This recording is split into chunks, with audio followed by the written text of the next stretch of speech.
theory cannot be described by local causal theory, assumes some notion that we have these free variables, the experimental parameters of free variables. Now, of course, people often say, since experimental systems are governed by experimenters, maybe all that's telling us is that experimenters really don't have free will. That we're somehow, we can explain the Bell paradox by just saying humans, experimenters, don't really have free will. We think we have free will, but we don't. But actually, Bell makes the point that he doesn't really think that this issue, the existence or otherwise of free will for human beings, is really relevant, or this will not explain the paradox of the Bell theorem in his view. And the reason he thinks that is the following. So we come back to some quotes. And it's interesting, this was in a paper written in the days really before chaos theory, but it's sort of, you can set it in a kind of chaotic context. Because he says, look, just to make the point that free will is not the key issue, let's suppose that the instruments, this is our polarizing, the filters or the Stern-Gerlach apparatuses, are not set at the whim of us experimenters, but of some, we just set up some mechanical random number generator. So this could be, if you like, a sort of chaotic piece of software which somehow runs, and the output of that, what he calls mechanical device or chaotic system, could be regarded as sufficiently free for the. Well, so he poses the question: could the output of such a random number generator be regarded as a sort of free variable for the purpose at hand? He says, I think so. I think this is reasonable to imagine that. And the reason he says that is this paragraph here, and this is an important one. So he says, let's imagine that, and this really is like a kind of chaotic system. Let's suppose that how you set your experimental orientation depends on whether the digit, the decimal digit, in the millionth place, or billionth if you like, of some input variable is odd or even. So you stick in this sort of random number, you don't really know what the millionth place is, the system chunters away, and its output is actually determined by whether that millionth digit is odd or even. So Bell says, knowing the output fixes something about the input. In other words, knowing the output tells you whether that millionth digit was odd or even. Now, this is his quote. The reason why he thinks that this effectively behaves like that millionth digit is effectively a free variable, he says that this peculiar piece of information, the value of this millionth digit, is unlikely to be the vital piece of information for any distinctively different purpose, i.e. it is otherwise rather useless. Can I chip in, Tim? Yes.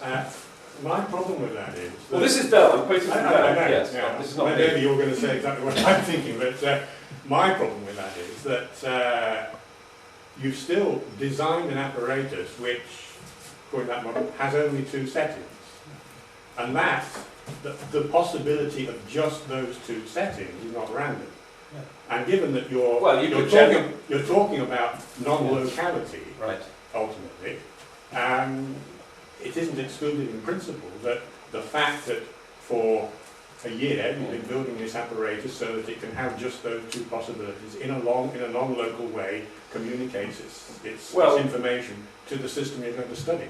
Okay, yes. I mean, the two choices is slightly irrelevant. I mean, you could be 10 choices based on many. However many. Unless it's infinite, I think my argument applies. Yeah. Well, that's a sort of perspective. I mean, that's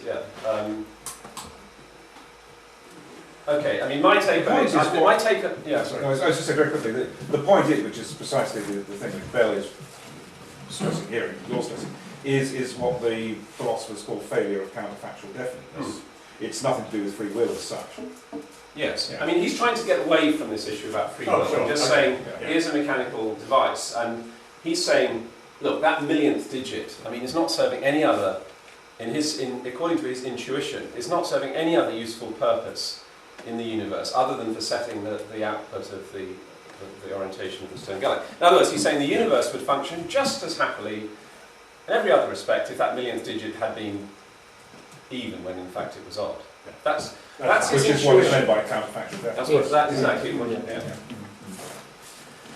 So, in other words, Bell considers that the parity of that millionth digit to be, for all practical purposes, free. So to speak. Yes. Now, so far, this is kind of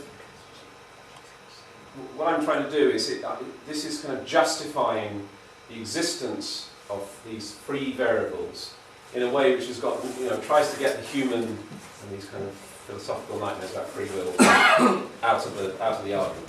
Okay, we're just talking about now mechanics in a sense. Now, my point is, however, this intuition is actually inconsistent with this Tarkin's theorem that we talked about. If one took the view that the universe as a whole is governed by this type of deterministic non-periodic flow on some attracting invariant set, because you're not at liberty by the Tarkin's theorem to view any variable, even if it's energetically unimportant, as indeed a millionth place of some input variable would be. You're not at liberty to treat it as a otherwise rather useless variable, because by the Tarkin's theorem, all you have to do is sample that particular variable enough times, and the theorem says you can reconstruct the entire attractor of your hypothetical universe. So, or to put, as I say, to put it another way, if you believed that the system is governed by deterministic non-periodic flow with some low-dimensional attractor, then a perturbation like a counterfactual perturbation, so the one type that Mike was talking about, what would have happened had I changed that digit from an even to an odd one? It was, let's say, for the sake of reality, odd. What would have happened if it was even? That type of perturbation will take you off the attractor. And if you take it off the attractor, it's no longer part of the system that I have defined to be my system physics. So, I just want to come back to, this is the quote again from Bell. I don't want to talk about metaphysics, I just want to say, I want to just analyse Bell's theorem from a certain kind of physical theory. We've yet to see whether this is a viable kind of physical theory in terms of quantum mechanics, but let's, for the time being, not worry about that. I want to just consider Bell's theorem analysed with respect to the kind of physical theory in which the state of the universe might be associated. And after all, this type of chaotic system, chaotic dynamics, is pretty generic. There are loads and loads and loads of examples in almost every type of science, certainly any type of non-linear science where chaos seems to play a role. So it's a pretty generic type of phenomenon. With the additional restriction that I want to consider flow on its invariant set or on its attractor, then I will say that this type of theory is objective, it's deterministic, and if you like to use the word realistic, in that sense it's realistic. But it does not admit the freedom to allow these kind of dynamically unconstrained what would have been if types of questions to be posed, i.e. these counterfactual perturbations of what appear to be otherwise unimportant parameters. I.e. experimental parameters cannot be treated as free variables in such kinds of physical theory. Let me just move on. What I want to do, and I'm not going to do this now, so I'm just going to come to this tomorrow, because, this you might say this is all very well, but what's this got to do with quantum mechanics? And can one sort of fit quantum theory in such a sort of framework? And I think one is faced with three problems here. One is how you actually represent mathematically this type of flow that I'm talking about, flow on its attractor. Because I don't want to talk, just to talk about the differential